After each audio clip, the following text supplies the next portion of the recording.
I'm David Jackson. 40 years ago, I was cooking in swanky hotels and winning awards from the American Culinary Federation. 30 years ago, I hosted a nutrition-conscious cooking series for the hospital satellite network. 10 years ago, despite half a century of good eating habits, I found out that I wasn't immortal. And I'm not alone. Can doctors' orders to moderate salt, fat, and refined carbs share our plates with mouth-watering gourmet recipes? Yes, they can.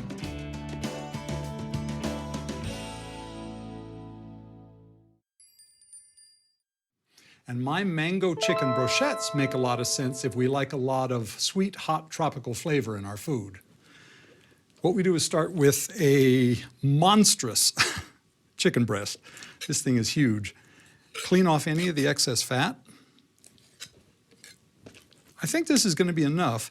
Basically, this recipe, 4 brochettes, calls for about a pound, pound and a quarter. This is about there. Just toss that away. And if you notice, every breast has a grain, every muscle. So it's running this way right here. So what we're going to do is cut across it in big chunks. We want these pieces to be about an inch, inch and a quarter square. And then this way, because we want them to hold up on the skewers or brochettes.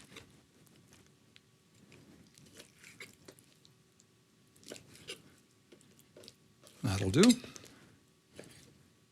There, that one's a piece of junk. And that goes in the bowl. Mango has a rhino hide. It's a real tough customer to get through that into the nice, soft, sweet flesh. And so always be sure you have a very sharp knife or you can cut yourself. Now, also, a mango is oddly shaped. It's sort of oval and flat on both sides. So you want to sit it upright with the stem up and go on either side here of that and just take it down, right down like that. See, I just nicked part of the pit there. And again, this way. There. You can scrape some of the meat off this if you want, but we're after these 2 big halves. Now, you just take your knife and start trimming around like you would an apple. We want the mango to match the chicken in size. Everything has to be uniform on a brochette to cook evenly. Those are a little small. 1 and 2 through that half. 1, 2, 3. There we go. And we also have some more here. We'll just pour that in. That's about equal to the chicken. All right, and that goes out. Next is red onion. 1 whole red onion, medium-sized, right through it. And now we're going to take it and just go halfway down like that. 1 and 2. Again, these are about the same size as what we've got in the bowl already. And one other trick, don't leave these completely whole. You want to break them into some of their separate sections, because if they stay in too big a chunk, they don't cook properly on the grill.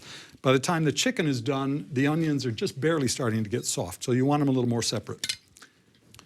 Third comes a red bell pepper, or 2.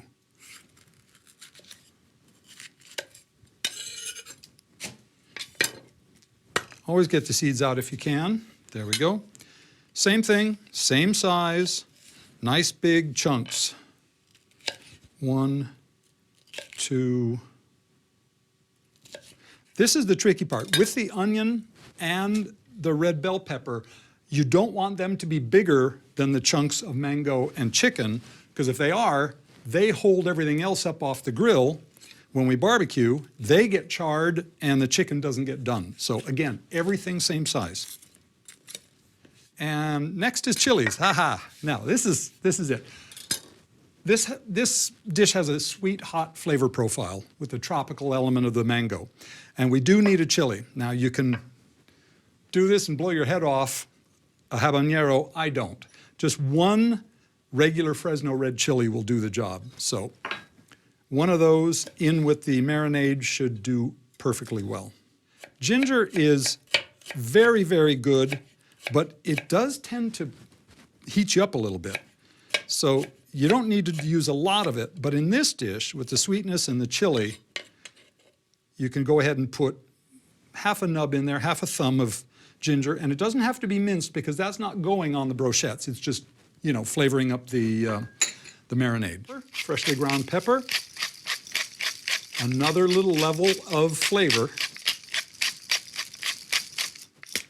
And finally, some mango puree or mango juice. That's about a pint, and we're just going to drizzle that on. And that is our marinade. Lovely. This is looking good. One last stir. Ooh, yeah. That's been in the fridge for about an hour. So we are ready to put these on the brochettes. I always start with a red bell pepper. It's like every painting needs a frame, and these brochettes like a little bit of color on the outside. Then some chicken and some mango. Then maybe some onion. And repeat. That's it. There's 4 beauties. All right. I'm going to clean up a little bit, and then we're heading out to the barbecue with these. On a clean, oiled barbecue grill, nestle the brochettes over a low flame.